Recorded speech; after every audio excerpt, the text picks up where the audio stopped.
Scream, you worthless trash, just as pathetic and broke as your owner. The heavy steel bottle slammed down hard. Max, the retired canine who had saved my life on the battlefield, the only living soul I considered family, collapsed onto the grass, whimpering and trembling.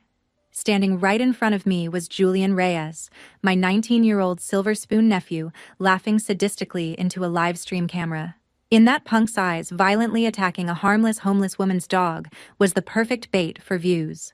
Julian had no idea the beggar he was trampling on was his own biological aunt.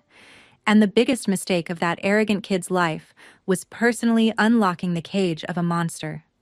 Watching my loyal brother-in-arms writhing in pain, the patient disguise I had worn for 3 years shattered. I slowly looked up, locking eyes directly with my own flesh and blood. The hands that had once barehandedly neutralized 43 of the world's most dangerous gunmen as a Navy SEAL captain slowly clenched into fists. Before I tell you what happened, please take a moment to like and subscribe to the channel.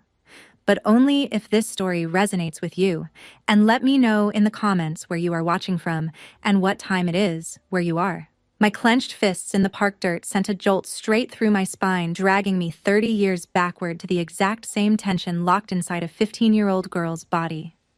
Same white knuckles, same suppressed rage, different cage. I was 15 years old again, standing in the suffocatingly grand dining room of the Reyes estate in Westport. The ceilings stretched impossibly high, engineered to make anyone standing beneath them feel insignificant. My brother, already a rising real estate tyrant in his 20s, sat at the head of the long mahogany table. He did not look at me as a sister. His eyes scanned me the way he scanned a defective property listing, searching for the quickest way to demolish and rebuild on top of the wreckage. He swirled his expensive whiskey. The ice clinked loudly against the crystal glass, a deliberate, rhythmic sound that drowned out every attempt I made to speak. The suffocating stench of his Cuban cigar filled the entire room, turning the air thick and heavy. I tightened my grip under the table, my fingernails digging so deeply into my own palms that I felt the skin split. He reached across the polished mahogany surface and casually slid my dinner plate away from me without breaking eye contact, pushing it toward the empty chair as if my presence at the table was a clerical error he was correcting. I watched the food I had waited an hour to eat slide out of my reach. I refused to let him see me cry. I refused to give him the satisfaction of knowing he was breaking me piece by piece.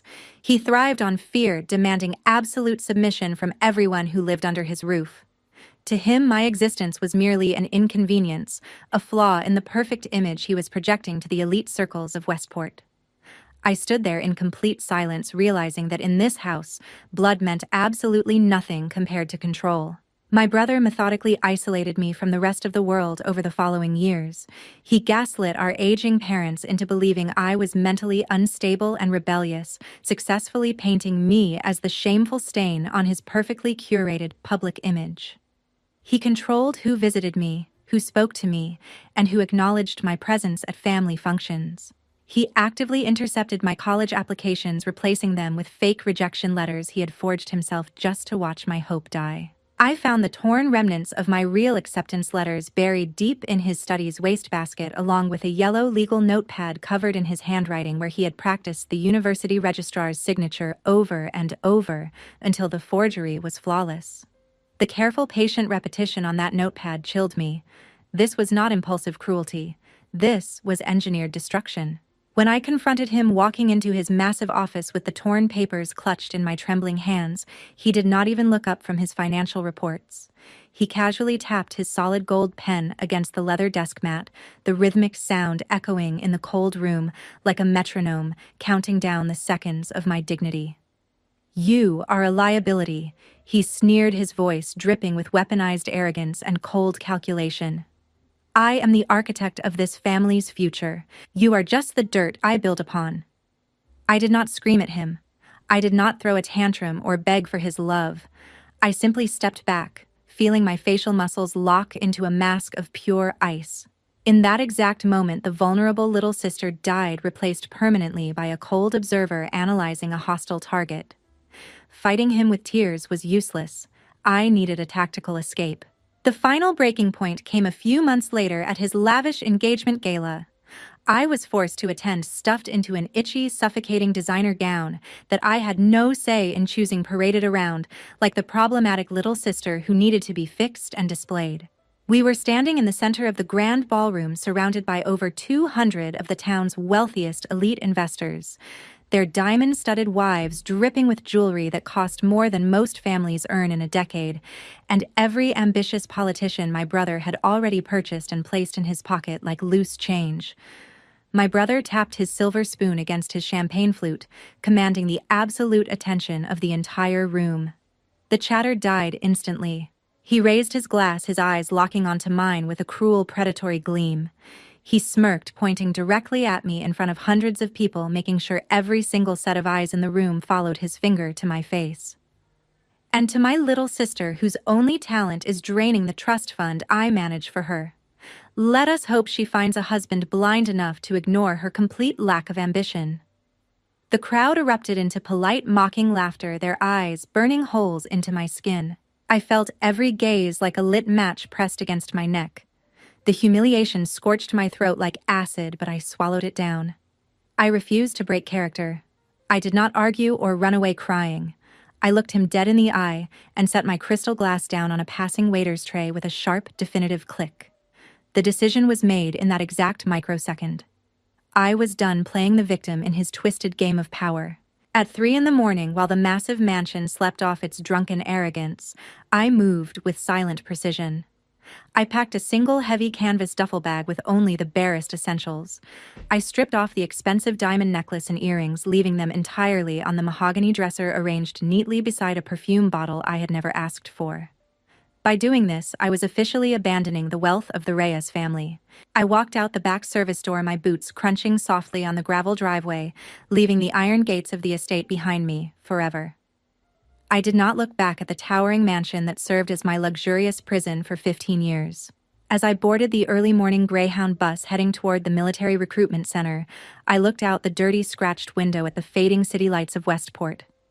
I had chosen to turn my back on billions of dollars. I had actively chosen a life of mud, blood, extreme violence, and grueling discipline over a life of gilded submission and emotional starvation. I closed my eyes, leaning my head against the cold glass. My breathing was steady, rhythmic, and perfectly controlled. The frightened heiress was gone. The soldier had finally awakened, ready for war. I arrived at the naval base with nothing but my canvas duffel bag and a completely hollowed-out soul. The recruiter looked up from behind his scarred metal desk, studied my manicured nails, then looked directly into the dead emptiness behind my eyes and signed the paperwork without asking a single personal question. The transition from silk sheets to military cots was immediate and brutal. Drill instructors screamed inches from my face on the tarmac, their spit hitting my cheek, trying to break my spirit before I even made it through the front gate on the very first day. But their sheer volume meant absolutely nothing to me. It completely lacked the psychological venom and manipulative cruelty of my brother's quiet whispers. I embraced the brutal, mind-numbing discipline. I scrubbed toilets on my hands and knees. I marched under the blazing sun until my feet blistered and bled into my socks, and I hauled heavy gear through the freezing rain until my arms shook and my vision blurred. Every single time my muscles screamed for mercy and my lungs burned for air, I pictured my brother's mocking smirk in that ballroom, and I pushed myself harder. The sheer physical exhaustion became my ultimate sanctuary, the only thing loud enough to drown out the lingering echoes of my traumatic past. The pain reminded me that I was alive and that my body belonged entirely to me, not to the Reyes Empire. I thrived in the dirt because it was honest, unlike the marble floors of my youth. I refused to settle for the standard ranks. I volunteered for the absolute worst they had to offer. I pushed my body through the unforgiving meat grinder of the Naval Special Warfare Development Group, better known to the world as DevGru. I was plunged into the freezing Pacific Ocean waters at midnight, my teeth chattering violently, my hands going completely numb as hypothermia threatened to take over. Instructors tried relentlessly to break my mind, ordering me to carry a massive waterlogged wooden log for miles through the deep sand. My male counterparts looked at me with heavy skepticism, waiting for the frail rich girl to inevitably break and ring the bell to quit. They placed bets on how many hours I would last. One of them, a 6'4" linebacker from Texas, openly told the instructor I was a liability and should be pulled from the program before someone got hurt carrying my weight. The instructor looked at me expecting a reaction. Instead, I locked my jaw and stared straight ahead. I did not speak a single word of complaint. I just shouldered the heaviest end of the log, letting the rough bark tear deep into my skin, and kept moving forward. I systematically replaced every ounce of my childhood trauma with calloused skin, tactical breathing, and unbreakable focus. I forged an iron core deep within myself that absolutely could not be shattered by any man, regardless of his wealth, his rank, or the size of his ego. 2 decades blurred into a relentless, exhausting cycle of highly classified covert deployments in the darkest, most violent corners of the globe. I found myself deployed in the freezing, jagged, and unforgiving terrain of the Korengal Valley. A night raid went catastrophically wrong. Enemy gunfire lit up the pitch-black darkness like deadly strobe lights. A heavy-caliber round tore through the freezing night air, striking my leg and completely shattering my femur bone. I collapsed heavily into the deep snow, the blinding agony threatening to knock me unconscious. But I did not scream. I bit down on my own lip until I tasted blood, quickly tying a makeshift tourniquet tight around my thigh, my hands slick with my own warm blood. I dragged my body behind a rock outcropping, checked my magazine, chambered a fresh round, and continued returning fire until the extraction helicopter touched down 17 minutes later. The flight medic later told me that most soldiers with a shattered femur pass out within 40 seconds. I had stayed conscious, accurate, and lethal for over a quarter of an hour. That shattered bone became a permanent souvenir of war, leaving me with a slight, almost unnoticeable limp for the rest of my life.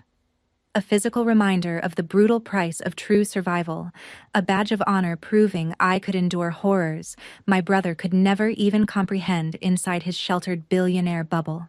I endured the agonizing recovery, adapted my fighting style, and became a complete ghost on the battlefield. Over the grueling years, I was meticulously molded into a precision weapon for the United States government. I learned to pull the trigger with zero hesitation and absolute coldness.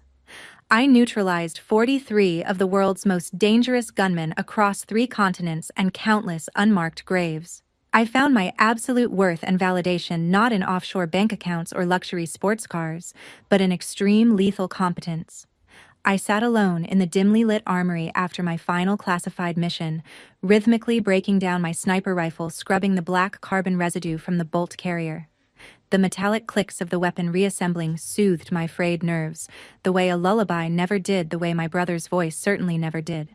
I was no longer the helpless victim of the Reyes family. I was a highly trained predator waiting patiently in the silence. I had built a fortress out of my own resilience, completely immune to the psychological warfare of my past. The military did not just train me, it fundamentally rewrote my DNA. In my final years of active duty service, my commanding officer assigned me a new operational partner. I stood in the holding area as they brought out a lean, heavily muscled Belgian Malinois.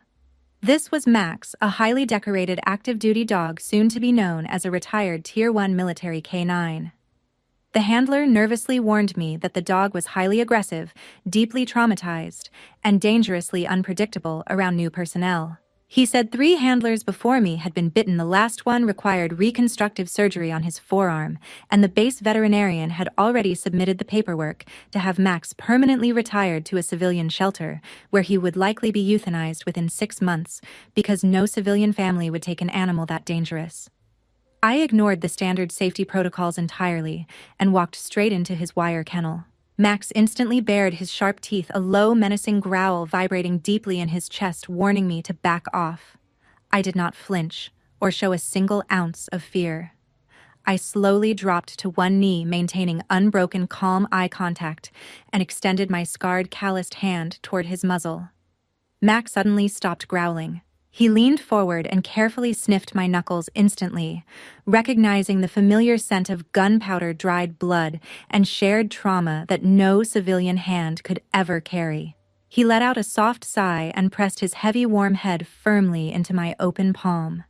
In that incredibly silent exchange, 2 broken, discarded soldiers forged an immediate, wordless pact of absolute loyalty. 6 months later, we deployed together on a highly volatile extraction mission deep within a fortified desert compound.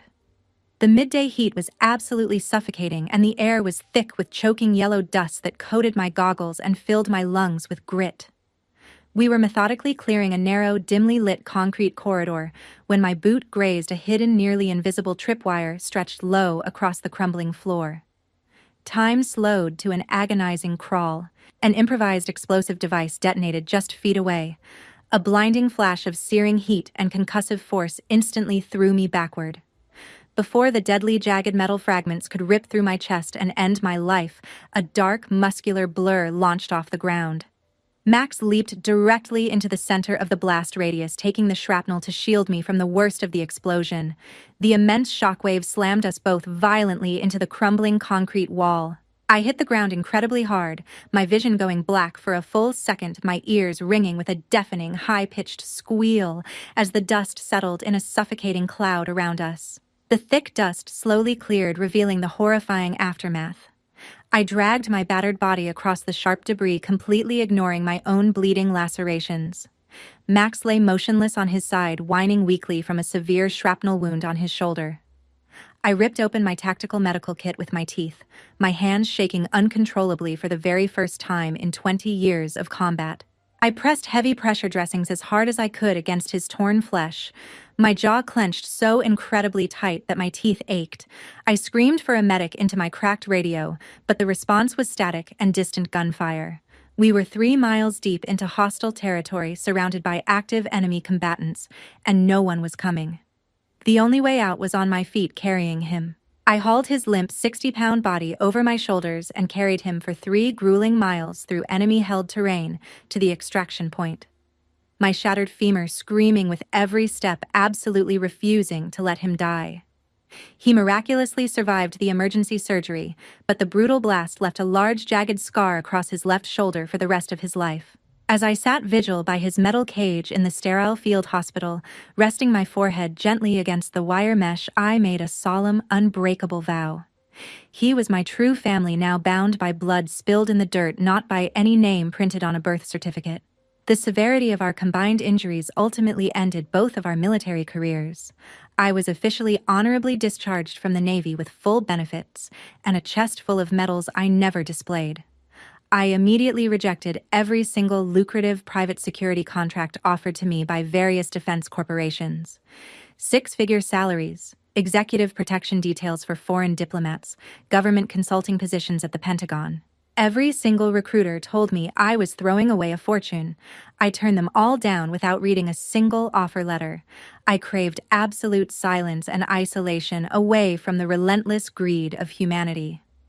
I formally adopted Max, filing the military asset transfer paperwork myself, and we moved together to the very edge of Westport, taking up residence in a battered, drafty wooden shack where the desolate salt marsh met the crashing ocean.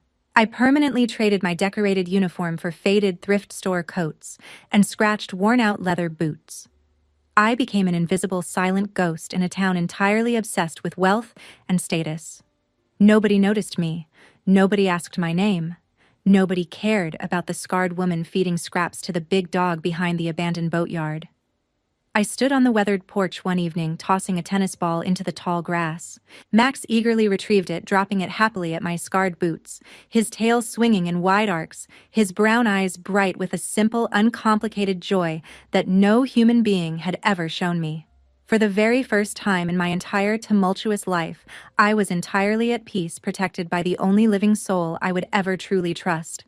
The fragile peace I found in the salt marsh was a stark, nauseating contrast to the rotting, corrupt core of Westport. Over the past 3 decades, my brother had systematically transformed this once quiet coastal town into his own personal, unregulated kingdom. He did not just own the most lucrative commercial real estate, he practically owned the entire local government. Through aggressive bribery, blackmail, and political manipulation, he controlled the zoning board, dictated orders to the mayor's office, and completely owned the local police force, paying the chief's salary out of his own private accounts. His massive inherited wealth acted as an impenetrable bulletproof shield, allowing him to operate a terrifying syndicate in broad daylight without facing a single consequence. I watched all of this unfold from the hidden shadows, blending perfectly into the background with the town's forgotten, discarded homeless population. I sat on park benches and watched his bulldozers violently destroy low-income housing neighborhoods to build luxury condos. I watched his police officers drag a 60-year-old shop owner named Earl out of his own hardware store on a Tuesday morning, twisting the old man's arm behind his back because my brother wanted the lot for a parking garage, and Earl's 30-year lease meant nothing against a judge on the Reyes payroll. Earl stood on the sidewalk in his faded work apron, holding his dislocated shoulder, tears running down his weathered face, while two officers told him to keep walking, or they would arrest him for loitering on property that was no longer his. His wife stood behind him, clutching a box of family photographs they had grabbed on the way out. 30 years of honest work demolished in 15 minutes by a man who had never held a hammer in his life.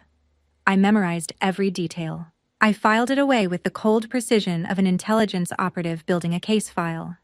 The suffocating arrogance of my bloodline had become a highly contagious toxic plague that infected everyone it touched. Despite my extreme military training and lethal capabilities, I forced myself to remain completely invisible, observing his tyranny with cold, calculating detachment. I had zero intention of interfering, desperately wanting to protect the quiet, isolated life I had built with Max. Ignoring a cancer, however, does not stop it from spreading, and his poison was rapidly spilling into the streets. The absolute worst, most volatile manifestation of my brother's unchecked poison was my 19-year-old nephew, Julian. He cruised aggressively through the narrow town streets in a heavily modified matte black Mercedes G-Wagon, burning cash and treating human lives like completely disposable garbage.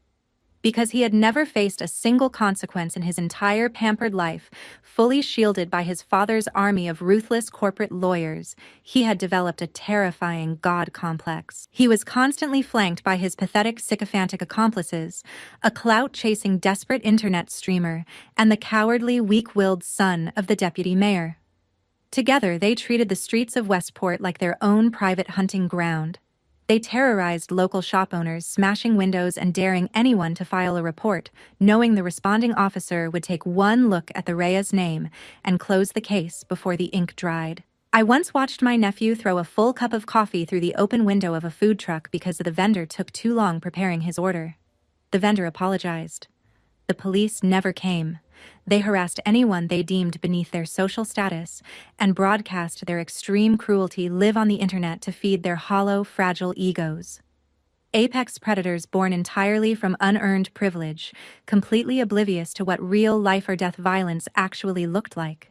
Watching them operate made my blood boil, but I kept my military instincts tightly leashed. I knew exactly how fast I could dismantle every single one of them, but I also knew that breaking my cover would bring the full weight of my brother's corrupt empire crashing down on my head. I chose to remain a ghost, hoping they would simply drive past me completely unaware of the lethal weapon resting quietly under a tattered coat.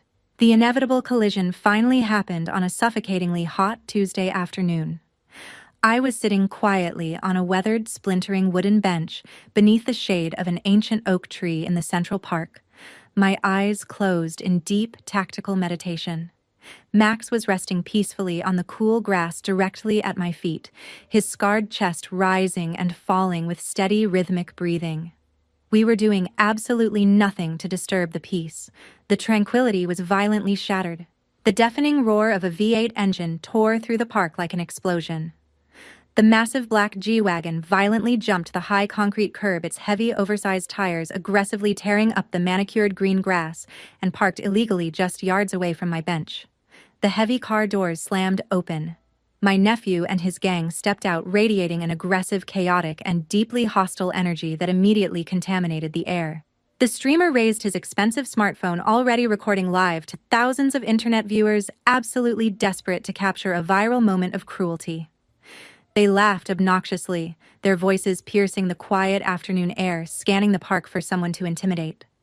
The hairs on the back of my neck stood up, my combat instincts flaring hard, but I remained perfectly still, continuing to project the image of a harmless, broken outcast. My nephew aggressively scanned the peaceful park, hunting for a vulnerable target to publicly humiliate for his audience. His cruel, sweeping gaze finally locked onto my faded, oversized thrift store coat, my battered, scarred leather boots, and the large, heavily scarred dog resting quietly beside me. He smirked a vicious, deeply cruel twist of his lips that looked exactly like the expression my brother wore before destroying a rival. He turned to his camera-holding friend, ensuring the lens was focused directly on my face, and pointed at me with absolute disdain. "Look at that piece of trash. I'll teach that poor old hag who really owns this town." He bragged loudly, his voice dripping with unearned authority. He marched aggressively toward my bench, swinging a heavy, solid stainless steel water bottle in his hand like a blunt weapon. He stopped just a few feet away, deliberately invading my personal space, raising his voice to ensure the microphone picked up every single word. "Hey, tramp, leash your ugly dog. This place isn't for filthy people like you," he demanded, trying desperately to assert dominance over someone he perceived as completely powerless. I did not flinch. I did not cower or scramble to obey his ridiculous command. I simply took a slow, deep breath, reining in the monster inside me, and slowly opened my eyes to stare directly into his soul. I remained completely motionless on the splintering wooden bench, my face locked into a mask of absolute, chilling emptiness. I offered zero emotional reaction to his aggressive, insulting taunts. I gave Max a subtle, entirely invisible tactical nod, commanding my highly trained K9 to hold his position on the grass and not engage the hostile target.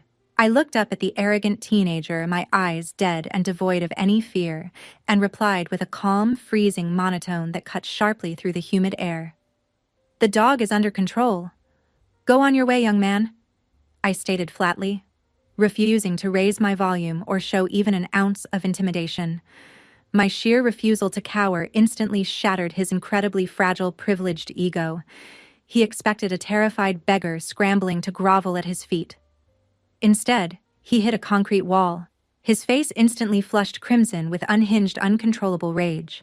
Being dismissed by someone he considered subhuman in front of his live internet audience was an unbearable insult that his fragile ego could not process. He aggressively stepped much closer, the veins violently popping in his neck, screaming desperately for the camera to capture his dominance. "You dare order me around? Do you know who my dad is? I could throw you in jail right now." He roared frantically, trying to weaponize his father's corrupt authority against a woman he mistook for a helpless target. Completely losing his mind over being publicly dismissed by a homeless woman, my nephew lunged forward in a blind, pathetic rage. Without a single word of warning, he launched a vicious, full-force kick aimed directly at Max's exposed ribs. But he fundamentally and fatally underestimated his target. Max was not a frightened stray cowering on a street corner. He was a veteran of the War on Terror, a weapon forged in the same fire that forged me. The dog's dormant combat instincts ignited instantly. In a terrifying blur of fluid motion, the canine gracefully dodged the heavy, clumsy boot. Max landed flawlessly on all fours, emitting a terrifying, guttural, bone-chilling snarl that vibrated through the ground and snapped his powerful jaws mere inches from my nephew's shin. The sheer speed and aggression of the counter-move caught the teenager completely off guard. My nephew shrieked in genuine high-pitched panic, stumbling backward awkwardly and falling ungracefully onto his backside in the dirt. From behind the smartphone camera, his streamer friend burst into loud, mocking laughter, capturing the pathetic display for thousands of live viewers. "You're scared of a dog?" he jeered, broadcasting the humiliating failure to the exact audience my nephew was trying to impress. My nephew's face burned with sheer embarrassment, his pride completely shattered in front of the very people whose validation he craved. Driven entirely mad by the overwhelming public humiliation, my nephew's cowardice instantly morphed into lethal, unchecked malice. He scrambled desperately to his feet, his eyes wild and completely devoid of reason. He gripped the heavy, solid, stainless steel water bottle tightly in his trembling fist, stepped aggressively forward, and swung it violently downward with every single ounce of his strength, aiming directly for Max's skull. The sickening, hollow, metallic crack of steel impacting bone echoed sharply across the quiet park. "Die, you stupid dog!" he screamed maniacally, spittle flying from his lips. Max took the heavy blow and collapsed onto the grass. He whined weakly, trying desperately to stand on his paws, but his legs buckled beneath him. Seeing my loyal brother-in-arms, the creature who had taken shrapnel from me in a war zone, brutally struck down by a spoiled, cowardly teenager, completely shattered the heavy iron chains holding back my darkest military instincts. The civilian disguise completely evaporated. Time stopped. In a fraction of a millisecond, the Navy SEAL took total lethal control of my body. I exploded off the wooden bench with terrifying, blinding speed that defied my age and my limp. My right hand shot out like a hydraulic steel press, grabbing my nephew by the collar of his shirt. I slammed his back violently against the rough trunk of the oak tree, pinning him with such force that the air was audibly expelled from his lungs. His streamer friends scrambled backward in pure, unadulterated terror, dropping the expensive phone into the grass. My nephew desperately clawed at my unyielding iron grip, completely immobilized. I leaned in extremely close, my eyes, dead black and violently cold, locking onto his bulging, terrified eyes. I whispered, my voice dropping to a razor-sharp executioner's command that promised absolute violence. "If you touch my dog one more time, I will snap your neck like a dry twig. Understood?" I watched the absolute horror wash over his face as he realized he had not attacked a helpless old woman. He had attacked a monster. If you have ever had to unleash your darkest side to protect the innocent from a toxic family member, hit the like button right now. Has anyone ever pushed you to your absolute breaking point? Tell me your story in the comments. I released my crushing grip, throwing his gasping body into the dirt like a bag of discarded garbage. He scrambled backward frantically on his hands and knees, gagging, choking, and coughing violently as he desperately tried to suck air into his bruised windpipe. His terrified friends grabbed his arms, hauling him quickly toward the idling G-Wagon in a state of sheer, uncoordinated panic. Safe behind the heavy bulletproof car door, his cowardly bravado instantly returned. He pointed a trembling, accusatory finger at me, spitting venom and tears through the open window as the engine revved loudly. "You're dead, old hag. My dad is going to tear you apart. I'll have someone kill that dog." He screamed hysterically before the SUV tires squealed violently against the asphalt, speeding away from the park. I ignored his pathetic threats completely. I immediately dropped to my knees in the dirt, ripping off my faded, oversized coat, and pressed the thick, heavy fabric as hard as I could against Max's bleeding head to staunch the rapid flow of blood.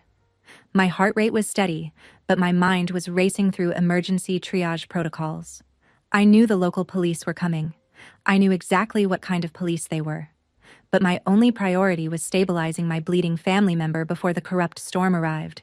Across town, my nephew violently burst into my brother's lavish mahogany-paneled office, crying hysterically and clutching his bruised, finger-marked neck, spinning a completely fabricated story about being viciously attacked by a deranged, violent beggar woman in the park.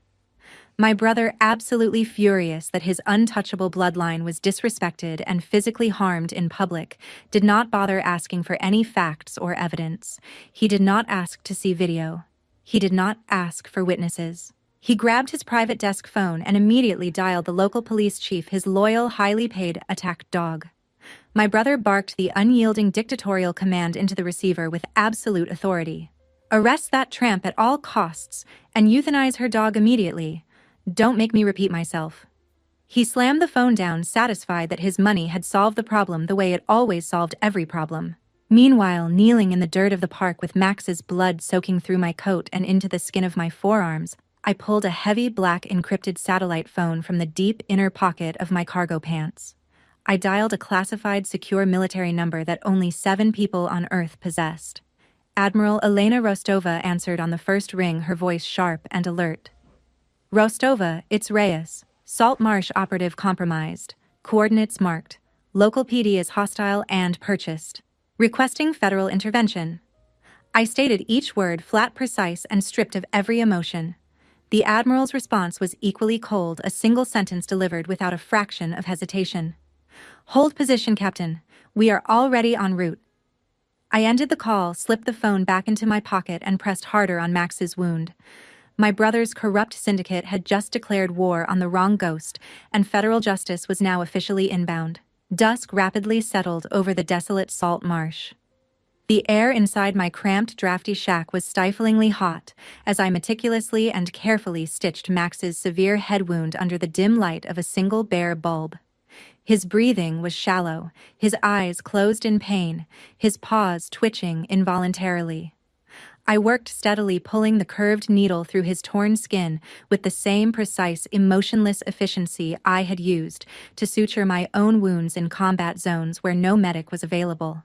Blinding strobing blue and red lights suddenly flooded through the cracked, dirty windows, illuminating the bare walls in violent flashes. The flimsy front door was violently kicked open, splintering the thin wood entirely off the top hinge. The police chief stormed in, his hand resting aggressively on his unholstered weapon, flanked by 3 heavily armed deputies who fanned out behind him. He looked around my impoverished tiny home with utter, undisguised disgust, his eyes cataloging the peeling walls, the blood-stained rug, the bare mattress on the floor. He sneered, pulling out a pair of heavy steel handcuffs from his belt, with a deliberate theatrical clank. "You're under arrest for assaulting Mr. Reyes's son, and we're taking the dog to be put down," he announced loudly, intending to intimidate me into immediate groveling submission. I stood up very slowly from the blood-stained rug, the curved suture needle still pinched between my thumb and index finger, my posture effortlessly straightening into absolute intimidating military rigidness. I stared right through his pathetic badge as if it were made of cardboard. "That kid attacked my dog with a weapon first. This is a retired military canine." I stated, my voice flat, factual, and completely devoid of the fear he expected. The corrupt chief barked out a loud, mocking laugh, completely unimpressed by my calm demeanor. "I don't give a damn if it's a canine or garbage. You messed with the wrong family," he snarled, stepping forward and aggressively brandishing the cold steel handcuffs in my face. My eyes darkened, the pupils dilating until they were pitch black with lethal intent. I quietly set the suture needle down on the small wooden table beside me. I quickly calculated the distance between us, the positions of each deputy, the location of their holstered sidearms, the angle of the shattered doorway behind them. I knew with absolute certainty that I could neutralize all 4 of them before any of them managed to fully draw their weapons. But Max whined weakly from the rug behind me, and I felt his nose press against my ankle. A violent, chaotic shootout in this tiny room would guarantee his death from a stray bullet. I made the cold, tactical choice to stand down. I extended my bruised wrists forward, locking my freezing, unblinking gaze onto the chief's sweating face. "If any of you touch my dog, I will consider it a hostile intrusion, and I will not be responsible for your lives," I warned him in a tone so flat and certain that it did not sound like a threat. It sounded like a weather forecast. The sheer murderous gravity and absolute certainty in my voice made the armed deputies visibly flinch and step backward, their hands trembling on their holsters. Terrified of the monster standing before them in a blood-soaked coat, they quickly locked the shack door from the outside, leaving Max safely inside, and aggressively shoved me into the back of the cruiser. The precinct wall clock ticked agonizingly slowly, the minute hand finally clicking past 9 in the evening. I was sitting completely motionless in the dead center of the cramped, freezing interrogation room. I had been aggressively chained to the heavy metal table for over 2 hours, the tight, cold steel cuffs cutting deeply into my bruised wrists with every slight movement. The overhead fluorescent lights buzzed with an annoying, relentless drone that would have broken most civilians within the first hour. Despite the physical discomfort and the psychological pressure they were trying to apply, my heart rate remained at a calm, perfectly steady, resting 60 beats per minute. I was not a helpless civilian trapped in a cell. I was a highly trained predator simply waiting for the trap to spring. Heavy, purposeful footsteps began to echo loudly down the barren concrete corridor, growing steadily closer. The expensive leather soles clicking against the linoleum were unmistakable. I smelled the sharp, pungent scent of his absurdly expensive cologne before the door even opened. The heavy, reinforced door flew open with a dramatic, deafening bang that rattled the walls.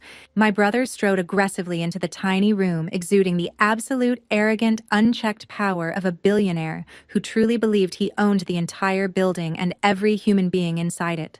The corrupt police chief scurried in quickly right behind him, cowering and shrinking into the far corner like an obedient, pathetic servant eager to please his master. My brother aggressively adjusted the lapels of his impeccably tailored, absurdly expensive designer suit, squaring his shoulders and lifting his chin, preparing himself to verbally execute and completely humiliate a defenseless homeless woman who dared to touch his precious son. He sneered, looking down his nose as he prepared to deliver what he assumed would be a devastating verbal assault. Then his cold, calculating eyes slowly locked onto my face, registering my scarred features under the harsh fluorescent light, and he froze completely mid-step, his jaw going slack. All the color instantly and violently drained from my brother's face, leaving him looking like he had seen a ghost rise from a grave. His eyes bulged in sheer unadulterated disbelief as his brain desperately tried to process the impossible reality standing before him, chained to a metal table in a police precinct. "Maria, is it you?"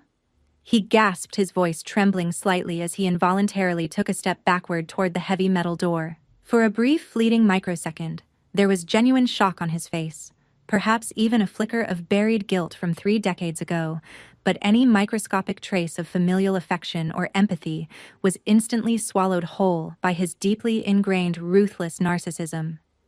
His initial shock rapidly morphed into a cruel, twisted, deeply ugly sneer.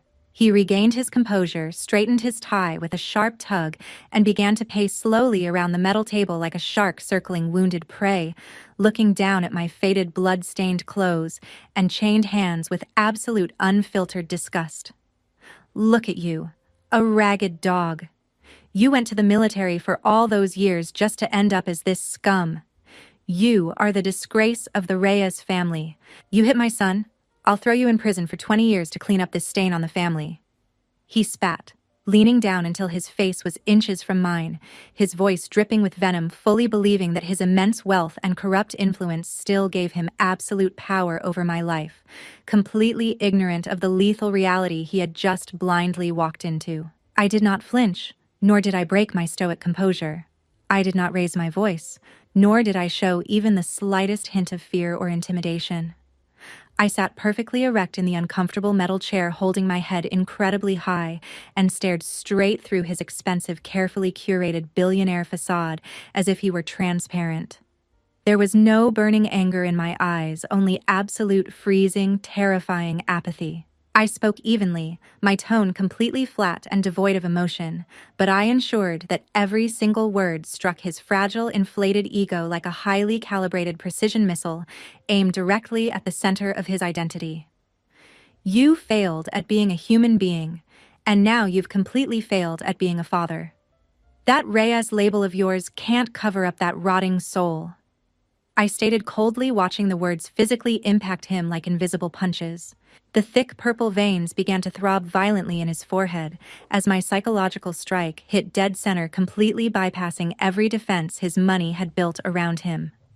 His grand illusion of supreme control and untouchable superiority shattered completely under my unblinking predatory gaze. For the first time in 30 years, his money could not shield him from the brutal, ugly truth of his own pathetic existence. He completely lost his composure, unable to handle the absolute disrespect from the sister he thought he had successfully destroyed decades ago. "Shut your mouth!" my brother roared furiously, completely losing his grip on reality. His face turned a violent, unhealthy shade of purple as he aggressively raised his hand, fully intending to strike me across the face while I was chained to the table. He never even got the chance to finish the violent motion. A deafening, explosive crash absolutely rocked the tiny room, shaking dust from the ceiling. The heavy, reinforced interrogation door was completely obliterated, violently blown entirely off its hinges by a breaching charge.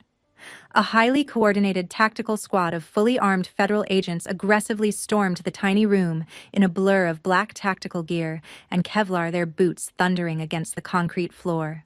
Within 3 seconds of the breach, they violently tackled and pinned the deeply corrupt police chief hard against the concrete wall, completely stripping him of his service weapon before he could even register what was happening. The chaos immediately parted down the middle like a curtain being drawn. Admiral Elena Rostova stepped calmly and authoritatively through the shattered, smoking doorway. Her crisp dress uniform was absolutely immaculate, every metal perfectly aligned, radiating ultimate, unquestionable federal military authority. Her cold, piercing eyes locked instantly onto my brother, burning holes straight through his pathetic, crumbling billionaire armor, signaling the absolute end of his corrupt reign. The cramped interrogation room fell dead silent under the Admiral's freezing, intimidating glare. No one dared to breathe.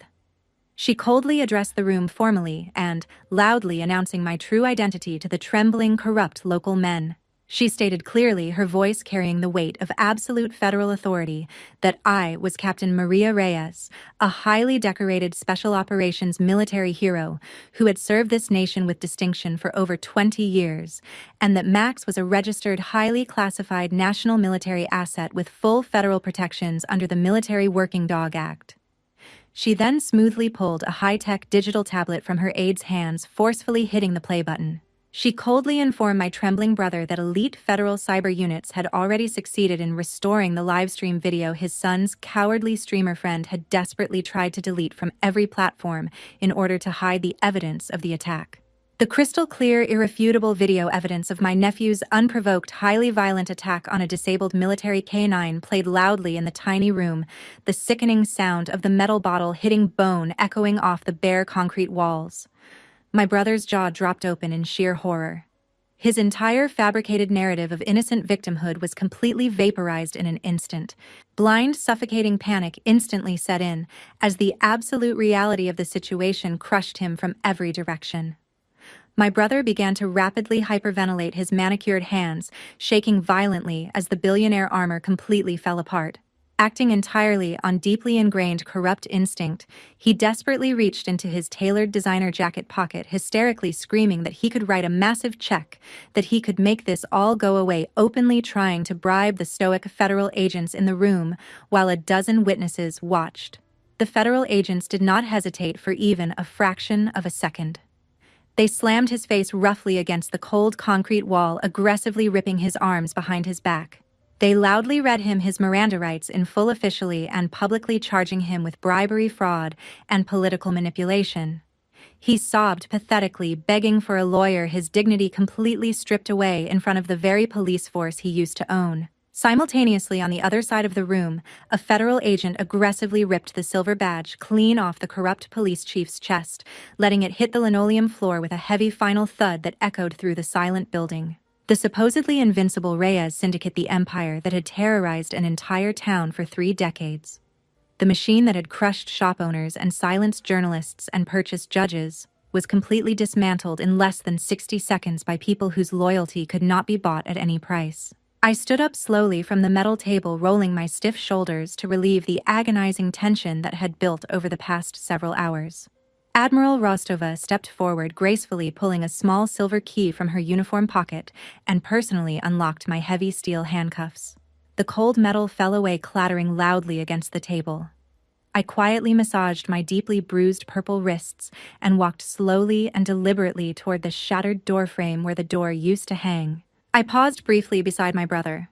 He was helplessly pinned to the wall by 2 massive agents, his $1,000 tie ripped loose, his perfectly styled hair matted to his sweating forehead, openly weeping and shamelessly begging me to tell them to stop, pleading for familial mercy that he had never once shown me. I offered him absolutely no pity, no gloating words of cheap revenge, and absolutely no forgiveness. He did not deserve my voice. I simply gave him one final silent look of absolute soul-crushing disgust, confirming without a single word that he was completely dead to me, and I walked straight out of the room without looking back.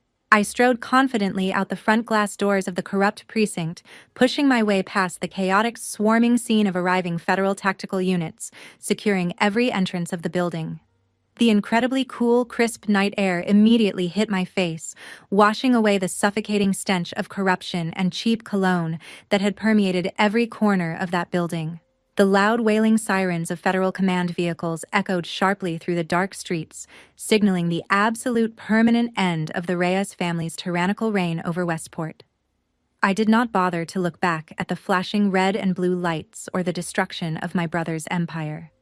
I slowly zipped up my faded, oversized thrift store coat, lowered my head against the cold wind, and began the long, quiet walk back toward the desolate salt marsh. I had a much more important mission now. I was going home to treat my dog and make sure my true family healed. That was the only mission that had ever truly mattered. Everything else, the medals, the kills, the classified files, the billionaire brother rotting in federal custody behind me. None of it weighed a single ounce compared to the 60 pounds of scarred loyal muscle waiting for me in a drafty shack by the ocean. 2 quiet, peaceful weeks passed in absolute undisturbed silence. I sat comfortably on the weathered steps of my wooden porch, casually reading the front page of a discarded local newspaper I had found in a recycling bin in town. The bold black headlines confirm the total unrecoverable ruin of my brother's massive real estate empire. Sweeping federal indictments had permanently frozen all his offshore and domestic assets, completely liquidating every cent of his power. My arrogant nephew was currently crying in a county jail cell, permanently denied bail by a federal judge, finally facing the harsh, violent reality of the criminal justice system he had arrogantly thought he was entirely immune to. The corrupt police chief was anxiously awaiting a lengthy trial in a maximum security federal penitentiary, stripped of his badge, his pension, and every shred of authority he had abused. The heavy, oppressive shadow that suffocated the town of Westport for decades had been permanently lifted. I tore the front page from the newspaper spine, folded it twice, and walked inside. I laid the newspaper flat in the bottom of Max's wooden sleeping crate, smoothing the bold headline about my brother's indictment under the old wool blanket where my dog rested his healing head every night. The man who ordered the death of my family was now lining the sleeping crate of my family. His mugshot was pressed flat beneath the warm body of the very dog he tried to have euthanized. That felt exactly right. I walked slowly out onto the sandy beach, my calloused hands tucked deep into the warm pockets of my faded winter coat. The early morning air was incredibly crisp, biting, and entirely clean, completely untainted by my brother's venomous, suffocating presence.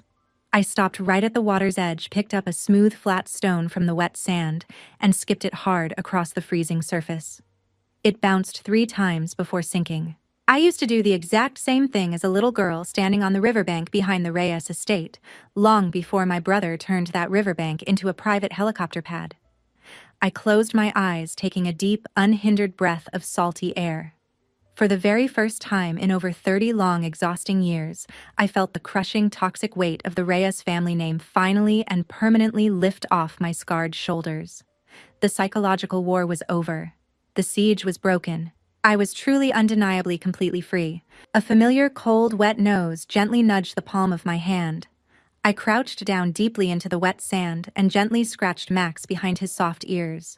His head was still carefully wrapped in fresh, clean white medical bandages from the severe impact, but his brown eyes were incredibly bright, alert, and full of life. He leaned his heavy, muscular weight directly into my chest, recovering beautifully and rapidly from the brutal strike he endured. We sat quietly together in the cold sand, listening to the rhythmic, soothing crashing of the ocean waves against the shore. 2 heavily scarred soldiers, battered, broken, and discarded by the civilized world, but entirely unbreakable when we stood together. I pressed my forehead gently against his warm fur, whispering a quiet, heartfelt thank you to the only living creature on this earth that never betrayed me. As the bright morning sun rose higher into the clear sky, deeply warming the freezing sand beneath us, the final, undeniable truth crystallized in my mind with absolute clarity. True family is not the people who randomly share your biological bloodline, but are more than willing to trample your soul for $1. True family is the loyal comrades who have bled with you in the pitch-black dark, the brave souls who step directly in front of the deadly shrapnel when the entire world explodes around you. Because in the end, when the dust settles and the sirens fade and the courtrooms empty, no amount of dirty inherited wealth will ever be enough to buy true loyalty. Money will never defeat honor. I stood up slowly, whistled sharply into the wind, and we walked home together along the shore, leaving the past behind us forever.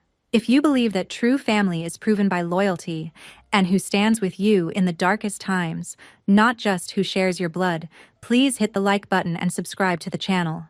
Who is the person that defended you when you were at your lowest? Share your thoughts down below.